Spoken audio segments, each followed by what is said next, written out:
Thomas the Tank Engine.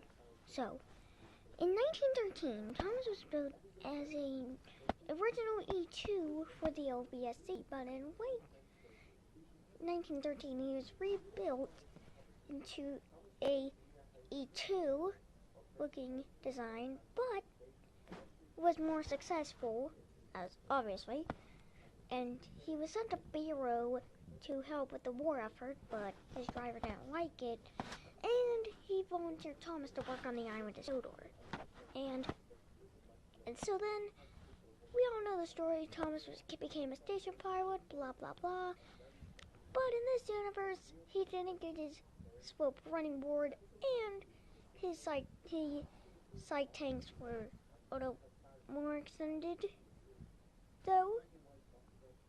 And yeah, so Thomas is basically the same except that. So yeah.